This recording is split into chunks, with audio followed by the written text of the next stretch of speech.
할렐루야. 아주 좋은 기뻐가는 계절 가을입니다. 지난 주초 좀 쌀쌀했는데요. 목요일부터는 날씨가 전형적인 가을 날씨였습니다. 그래서 목요일날 여신도 어르신 나들이에 갔는데 날씨가 너무 좋아서 다들 좋아하셨고 모두의 마음이 가을처럼 그렇게 단풍처럼 물들어간다 하는 느낌이 들었습니다.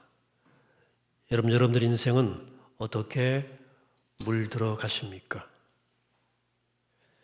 여러분들의 인생은 지금 완성을 향해서 내가 성숙해 가고 있다 이렇게 생각하십니까? 아니면 거꾸로 더 흐트러지고 더 쇠락해 간다고 생각하십니까? 나 그런 거 별로 생각하지 못해서 잘 모르겠다 하는 분도 계실 거예요. 물론 그거 판단하기 쉽지 않습니다. 내가 지금 무르익어 가는지 아니면 쇠락해 가는지 쉽게 판단할 수는 없습니다. 사람들이 일반적으로 말하는 행복의 조건 있는데요. 절대적인 것 아닙니다. 어떤 조건을 충족하면 손에 넣으면 인생 행복하다, 인생 성공이다 라는 말은 맞는 말 같기도 하지만 사실은 틀린 말입니다. 심지어 거짓말입니다. 우리가 어떤 조건이 잘 갖추어져도 참 안식과 평화를 못 누리거든요. 여전히 일희일비 하는 인생을 살아갑니다. 인생은 바람잘 날이 없고 힘들고 불편한 일이 계속해서 다가오기 때문에 그렇습니다. 재산이 많다고 지위가 높다고 다르지 않습니다. 인생이란 것이 어떻게 해야 성숙하고 완성되어 가는 것인지 도무지 알 수 없는 것이 인생이기도 합니다. 이런 인생에서 최선은 모르겠습니다. 우리 삶의 최선의 삶은 무엇일까요? 저는 오늘 제가 개인적으로 최선이라고 생각하는 것이 아니고 성경이 말하는 최선을 말씀드리려고 합니다. 여러분, 성경이 말하는 최선의 삶은 무엇일까요? 한마디로 하나님께 가까이 가는 삶입니다. 하나님과 친밀한 것입니다. 그러면 성경은 하나님께 가까이 가는 사람을 가리켜서 무엇이라고 표현합니까? 하나님의 자녀, 하나님의 아들이라고 표현합니다. 바울은 이 사실 로마서 8장 14절에서 이렇게 우리에게 말해주고 있습니다. 무릇 하나님의 영으로 인도함을 받는 사람은 곧 하나님의 아들이라. 하나님의 영으로 살아가는 사람은 하나님의 아들이라는 이 바울의 표현은 굉장히 당시에는 폭탄 같은 선언이었습니다. 우리는 예수님을 하나님의 아들이라고 믿고 있는데 바울은 우리도 하나님의 아들이라고 말한 거예요. 하나님의 아들이라는 말은 17절에 따르면 하나님의 상속자라는 뜻이기도 합니다. 우리가 상속자로서 상속받은 하나님의 유산이 뭐냐? 다름 아닌 하나님의 생명입니다. 하나님의 생명은 영원한 생명, 완전한 생명입니다. 우리 인생을 제대로 완성시켜줄 참 저의 생명이라 그 말입니다. 그러므로 그 생명을 상속받을 자격이 주어졌다는 말은 하나님의 아들이라는 말은 우리 삶이 풍성한 완성의 길에 접어들었다는 것을 의미합니다. 대기업 총수의 아들은 자기가 거부하지만 않는다면 대기업을 상속받을 수 있는 것과 똑같은 원리예요. 여기서 하나님의 아들은 남성으로서의 아들이 아닙니다. 하나님의 딸이라 해도 무방하고요. 그래서 17절에는 중립적 단어 자녀란 말을 반복했었어요. 하나님의 자녀. 그러므로 우리 하나님의 아들인지 아닌지 하나님의 딸인지 아닌지를 분별하려면 우선 내가 하나님의 영으로 인도받는지를 알아야 됩니다. 오늘 본문은 하나님은 눈에 보이게 존재하는 분이 아니라 영으로 존재하는 분이기 때문에 하나님의 영의 이끌림을 받는 사람이 바로 하나님의 자녀라고 말합니다. 여러분, 하나님의 영은 성령입니다. 초대 기독교는 처음부터 성령 공동체로 자리를 잡았어요. 그 이야기 우리가 지금 추수감사주일날 성령 기도회를 준비하면서 읽는 사도행전을 자세히 나옵니다. 사도행전. 우리가 하나님의 이 교회를 주신 은혜를 감사하자는 뜻에서 같이 읽어보자는 거예요. 읽고 함께 합시다. 예수님의 부활 승천 이후 맞은 오순절 첫번 오순절에 성령이 마가의 다락방에서 모여있던 제자들에게 불처럼 바람처럼 임했다. 이게 사도행전 2장의 스토리에 쭉 나옵니다. 그래서 이 성령을 실감하기 어렵다고 여기는 기독교인들도 있어요. 우리가 쉼을 쉬면서도 공기를 인식하지 못하는 것처럼 잘 실감하기 어렵다는 경우가 있죠. 성령은 생명의 영이라고 그랬어요. 그래 고대 유대인들은 영과 바람과 호흡을 같다고 보고 그것을 루아하라는 단어를 동일하게 썼습니다. 그러니까 구약에서는 바람도 루아하예요. 그리고 호흡도 루아하입니다. 그리고 영도 루아하예요. 루아하 이렇게 발음되죠. 호흡과 영은 눈에 보이지 않으나 사람을 살리기도 하고 죽이기도 하는 능력으로 경험되기 때문에 그래서 최초에 하나님께서 흙으로 아담을 지으시고 빚으시고 아담의 코에 생기를 불어넣으셨다 할 때 그 생기가 바로 루아하예요. 하나님의 호흡을 불어 숨을 불어넣으실 때 인간이 생명이 되었고 그때부터 인간의 호흡이 시작되었다. 하나님의 숨으로 인간의 숨이 시작되었다고 하는 얘기를 하고 있는 겁니다. 그래서 생영, 하나님의 호흡, 그 영으로 삶이 된 거예요. 우리가 아기가 엄마의 자궁에서 나오면서 스스로 숨을 쉬기 시작하고 죽을 때 숨이 그치는 데서 이를 확인할 수 있죠. 근데 바울은 15절에서 이 영을 두 가지로 구별했습니다. 하나는 종의 영이고 다른 하나는 양자의 영입니다. 양자, 자녀의 영이란 말이죠. 종의 영을 받느냐 아니면 양자의 영을 받느냐에 따라서 삶이 즉 인생이 달라진다고 보았습니다. 15절 말씀 아주 우리 삶의 전곡을 찌르는 말씀인데 매우 중요한 말씀입니다. 같이 읽겠습니다. 시작. 너희는 다시 무서워하는 종의 영을 받지 아니하고 양자의 영을 받았으므로 우리가 아빠 아버지라고 부르짖느니라. 아멘. 여기 종의 영은 무서움을 특징으로 합니다.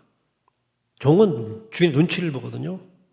주인께 인정받기 위해서 늘 노심초사해요.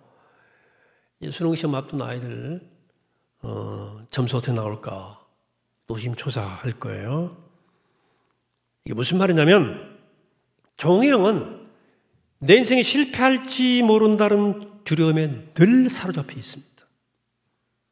그래서 안식과 평화가 없어요. 거리가 멀어요. 안식과 평화하고. 성경이 말하는 사탄이 이와 똑같은 특징을 가지고 있거든요. 우리를 두려워하게 하는 것입니다. 그러니까 사탄은 우리에게 종의 영을 집어넣어주는 실체예요. 종살이 시킨다고. 지난주에 아카서 본 일이 있었습니다. 현장 노동자 한 사람이 사고로 사망을 했어요. 15일 새벽 6시경에 12시간 막교대 작업을 하다가 20대 여성 노동자가 소스 배합기에 끼어 숨졌습니다. 야간 작업 10시간째였다 그래요. 일주일 전에도 그 끼인 사고가 있었고 그 이전에 무수한 그런 사고가 있었는데도 왜 안전장치가 없었던지 매우 가슴 아픈 일이죠. 여러분 현장 노동자들은 우리 사회를 지탱하는 소중한 사람들입니다. 이들을 소중히 여기고 이들이 안전하게 할 수 있는 세상을 만들어 가야 될 거예요. 이번 일의 경우는 아닌데 언제가 현장 노동자가 사고를 당한 뉴스가 나왔었어요. 그걸 보던 부모가 자녀에게 이렇게 말했다는 거예요. 너도 공부 안 하면 저런 일 하면 살아야 돼. 정신 차리고 공부 열심히 해. 이렇게 말했다 그래요. 물론 자녀를 위한 말이겠죠. 그러나 노동의 신성함을 모독하는 말이기도 하고 문제는 자녀에게 종의 영을 불어넣어주는 표현입니다. 왜냐하면 이런 말을 반복해서 듣고 자란 아이는 자신이 어떤 직업을 택할지를 결정할 때 두려워해요. 부모 눈치를 봐요. 내가 가야 할 길, 해야 할 일에 대한 기준이 잘못 심어진 거예요. 종의 영입니다, 그건. 저는 인간을 무서워하게 만드는 이 종의 영이 오늘 21세기 대한민국의 상당수 우리 사회를 지배한다고 생각하고 있어요. 뭐가 그렇게 무서운지 모르겠어요. 무서움이 많은 사회는 증오와 혐오가 난무하게 되어 있습니다. 여러분 좀 조심스러운데 빨갱이란 말로 어떻게 생각하십니까? 이 말은 60년 전의 언어입니다. 70년 전의 언어예요. 근데 그런 말을 계속 써요. 나하고 생각이 다르면 다 빨갱이에요. 국회의원도 빨갱이고 대학 교수도 빨갱이고 언론인도 빨갱이가 많고 학생들도 빨갱이가 많고 국민의 절반쯤은 빨갱이 취급하는 것 같아. 아니 그러면 이렇게 발전한 자본주의 사회가 어떻게 가능합니까? 빨갱이 천지인데 어떻게 경제력이 세계 10위권 국가가 되냐고요. 말이 되냐고요. 지금 밤에 빨치산들이 밤에 총 들고 내려옵니까? 지금 2022년이에요. 우리나라는 고도로 발전된 자본주의 국가입니다. 저는 이것은 무서워하는 영에 이끌림 받지 않으면 나오기 어려운 단어라고 생각해요. 대한민국이라는 공동체가 참 가슴 아픈 것은 지금도 가난을 무서워합니다. 워낙 가난하게 살아온 과거 때문에 역사 때문에 실제로 가난한 사람만이 아니라 가난을 벗어난 사람도 가난을 지금도 무서워해요. 가난 자체가 아니고 가난을 두려워하는 사회적 분위기가 우리 안에 깊이 뿌리 박혀 있습니다. 아니 가난이 싫은 건 이해할 수 있어요. 왜 가난을 무서워하냐고. 가난한 것도 아닌데 가난해질까 봐 무서워하는 거예요. 여러분 지금 우리가 굶어 죽나요? 굶어 죽어요? 아니요, 굶으면 좀 어때요? 왜 가난과 맞서 살아온 세월을 다 잊어버리고 여전히 가난을 두려워하냐고. 여러분 가난은 우리가 지금 한달하면 견디고 맞서면 되는 거예요. 용기 하나 있으면 모든 가난은 다 이겨냅니다. 왜 가난을 두려워해요? 저는 이런 것이 우리가 종의 영에 끌리는 증거라고 보는 거예요. 우리 사회가. 여러분 북한이 무섭습니까? 가끔 언론에서 막 김정은을 공포인물로 막 이렇게 막 두려움이 대상으로 막 취급하는데 그럴 필요 없다고 생각해요. 3대 세습을 한 폐쇄적 사회의 한 정치 지도자일 뿐이에요. 저는 김정은 좋아하지 않지만 무서워하지는 않습니다. 폐쇄적인 북한 사회를 좋아하지 않지만 무서워하지는 않는 거거든요. 물론 북한이 상당히 까다로운 상대이지만 언젠가 같이 살아가야 될 동족이고 또 전쟁 위험이 있다 하면 잘 우리가 대비하고 전쟁 위험을 제거해 나가는 노력을 더 하면 되지. 여러분 두려워하는 종의 영에 사로잡히면 안 돼요. 국방을 튼튼히 해서 전쟁 억지력을 확보하고 장기적으로 평화 통일의 길로 가야지요. 자신감을 가져야 할 일이지 뭘 두려워할 일 아닙니다. 두려워할 일 아니에요. 기독교 신앙 자체를 또 종의 영의 관점에서 받아들인 사람들도 꽤 많습니다. 우리가 천국과 지옥을 믿지만 구더기와 유황불로 표상들은 지옥을 통해서 영적 공포 분위기 조장하는 것 조심해야 됩니다. 죄의 심판을 우리가 기억하면서도 천국을 더욱 사모하게 가는 게 맞아요. 심지어 헌금에 대한 두려움도 있어요. 11조 하지 않으면 하나님과 도둑질이다라고 하는 걸 강조하기도 하고 11조 빼먹었다가 집안에 큰 사고가 일어나서 더 많은 돈이 나갔다는 이야기를 공경연에 하는데 다 두려움을 심는 행위입니다. 물론 물질이 하나님의 선물이라고 하는 신앙 고백이 없는 사람이 풍성한 삶을 살 수는 없어요. 그러나 하나님께 대한 헌신은 두려움으로 하면 안 되는 거예요. 하나님은 그렇게 편협한 분 아니에요. 하나님은 바다처럼 크신 하나님. 끝이 없는 사랑, 그 하나님의 은혜에 감사하는 마음으로 헌금은 하는 거고, 하나님의 선교에 참여하는 기쁨을 하는 것이고, 내가 교회 공동체에 속했고 우리가 공동체로서 함께 감당할 헌신이 있다고 하는 거룩한 연대감으로 참여하는 것인지 두려움으로 하는 게 아닙니다. 율법적 신앙은 아무리 세련되게 포장해도 기본적으로 종의 영에서 온 거예요. 그런 거짓 신앙은, 그런 신앙은 우리를 자칫 죄책감의 노예가 됩니다. 무책임한 것보다는 낫죠. 그러나 건강한 신앙은 아니다. 바울은 로마의 그리스도인들이 종의 영이 아니라 양자 영을 팔았다고 말합니다. 양자가 되었다는 말은 하나님의 자녀, 즉 하나님의 아들과 딸이 되었다는 뜻이에요. 그들은 이제 인생 실패를 두려워하지 않았어요. 종이 아들이 되었기 때문입니다. 하나님의 아들은 하나님을 아빠, 아버지라고 부를 수 있다고 그랬어요. 아빠, 아버지는 하나님을 가장 가깝게 부르는 호칭입니다. 예수님이 겟세마네에서 기도하실 때 사용한 호칭 그대로 아빠, 아버지. 그런데 그냥 부르는 게 아니고 아바, 아버지라 부르짖는다 그랬어요. 부르짖는다. 여기 부르짖는다로 번역된 헬라어는 크라제는 환호성을 지른다는 뜻이에요. 환호한다. 종에게는 이 일은 불가능합니다. 하나님의 아들한테는 가능한 일입니다. 이제 아빠, 아버지를 환호성 외치듯이 어떤 환경 가운데도 삶을 환호한다.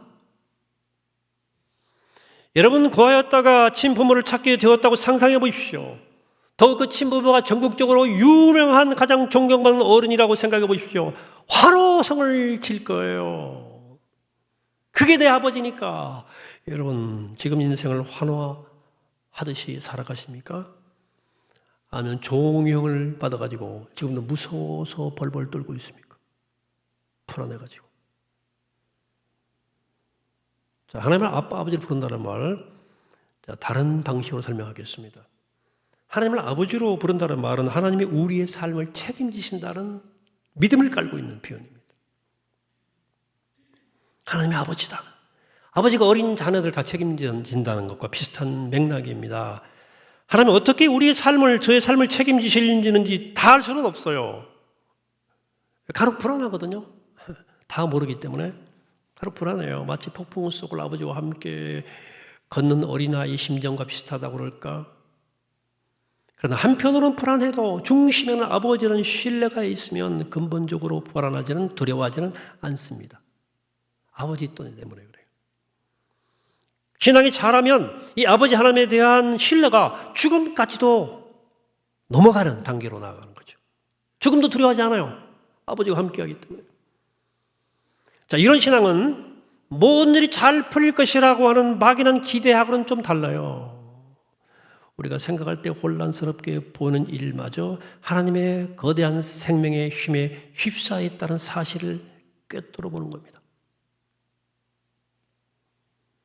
제가 가장 좋아하는 운동이 농구입니다. 제가 초등학교 때부터 농구를 키 크다고 시키더라고. 그래가지고 제가 제법 좀 하는 운동 가운데 하나예요.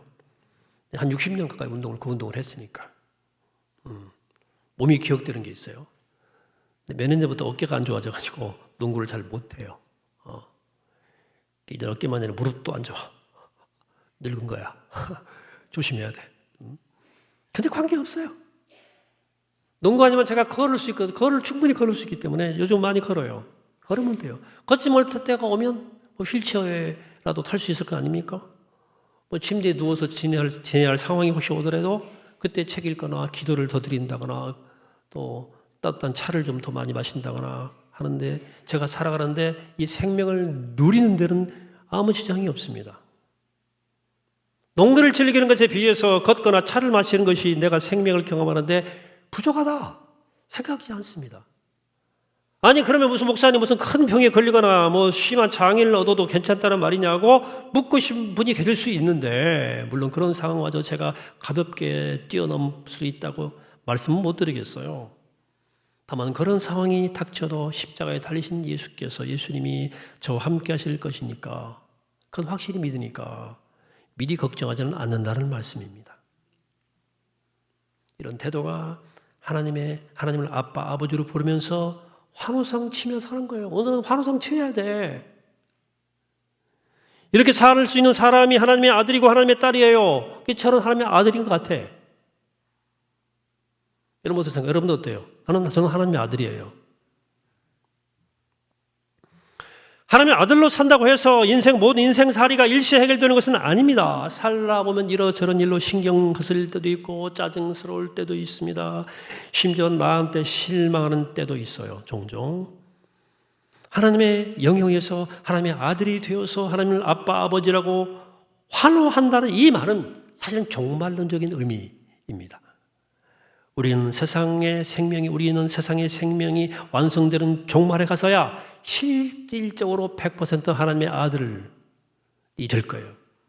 그 종말이 이루어야 우리는 하나님을 실제 아버지로 페이스 투 페이스, 얼굴과 얼굴 대화가 볼 것입니다. 그 이전까지는 아직은 거울로 보는 것처럼 바울의 말처럼 불분명한 상태예요. 희미해.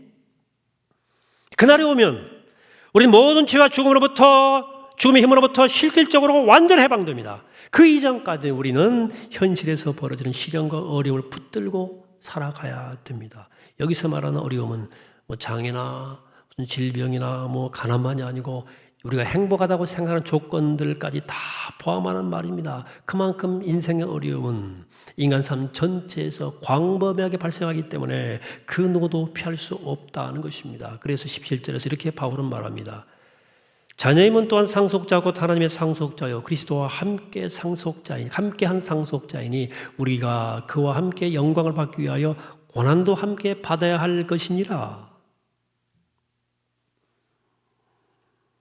중요한 표현이죠. 바울은 하나님의 상속자에 대한 설명에서 그리스도와 함께한 상속자라는 표현을 덧붙였어요.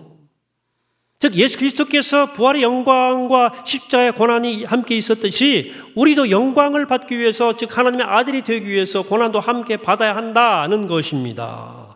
영광과 고난은 절대 분리될 수 없습니다. 삶에 이미 죽음이 들어와 있는 것과 똑같은 원리예요. 그런데 예수 그리스도의 고난을 오늘날 그리스도인들은 외면합니다. 외면받죠, 고난.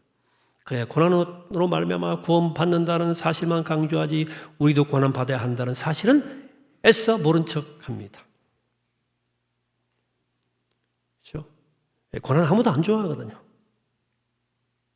그러나 고난을 외면하고 나면 기독교 신앙의 성립 자체가 되잖아요. 이것이 우리의 딜레마예요. 본능적으로 피하고 싶은 것을 직면해야 되기 때문에 그렇습니다. 자, 고난을 함께 받아야 한다는 말은 고난을 미워하는 말도 아니고요. 또 삶을 비관적으로 받아들여야 한다는 뜻도 아닙니다.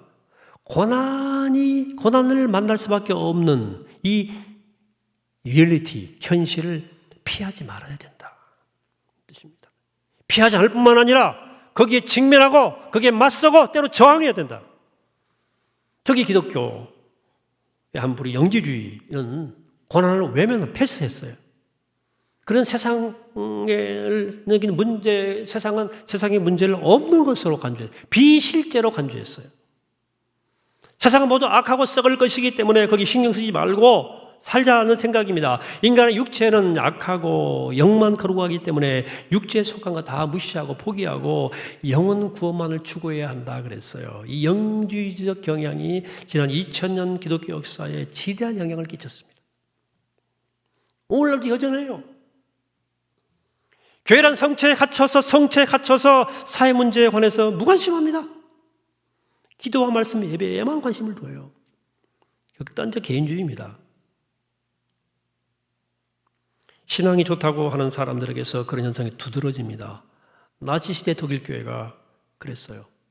당시 교회는 나치에 부역했습니다.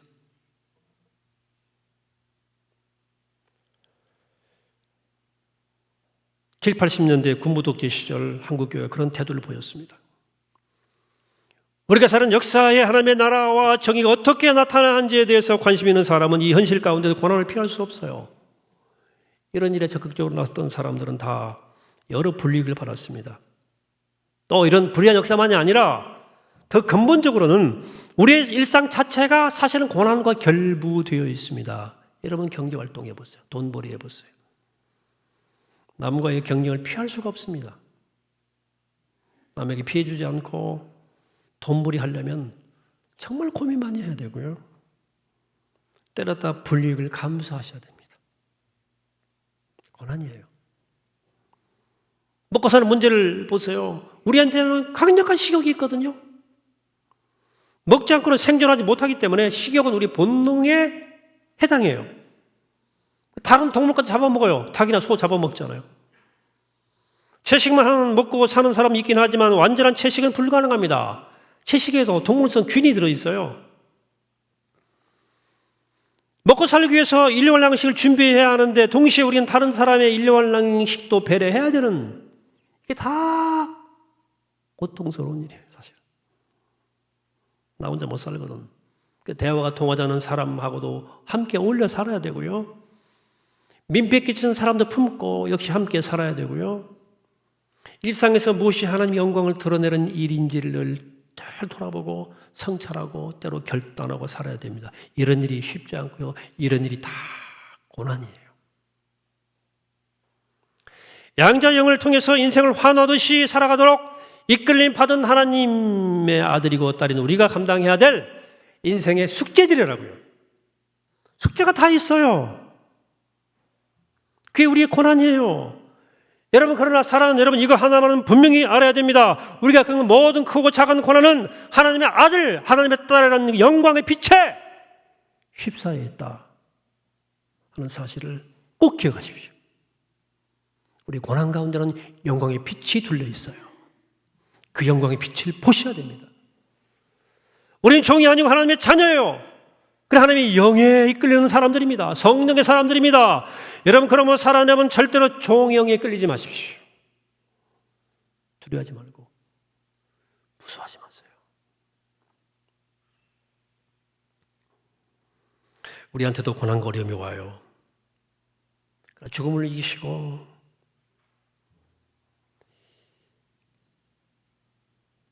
고통을 넘어가신 그리스도의 영광을 바라보고 그 영광의 주님의 손을 꼭 붙잡고 사시길 바랍니다. 그럼 고난 가운데 영광을 바라보고 십자가 너머 부활의 영광을 바라보고 오늘 그 영광의 빛 가운데 살아가시길 축복합니다. 종의 영이 아니라 하나님의 영을 따라 사는 하나님의 자녀가 다 되시기를 이 아침에 주름을 간절히 축원합니다.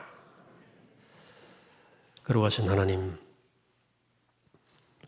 우린 종이 아닙니다. 하나님의 자녀입니다. 하나님의 영을 따라 사는 하나님의 자녀들인데 우리 가운데 고난과 어려움이 있지만 그 안에 드리운 영광의 빛을 바라보면서 십자가 너머의 부활을 바라보게 하시고 고난 속에 깃든 주 영광을 바라보면서 영광의 빛 가운데 살면서 종이 아니라 하나님의 영에 사로잡힌 하나님의 자녀로 살아갈 수 있도록 우리 모두를 축복하옵소서. 감사드리옵고 예수 그리스도 이름으로 기도하옵나이다. 아멘.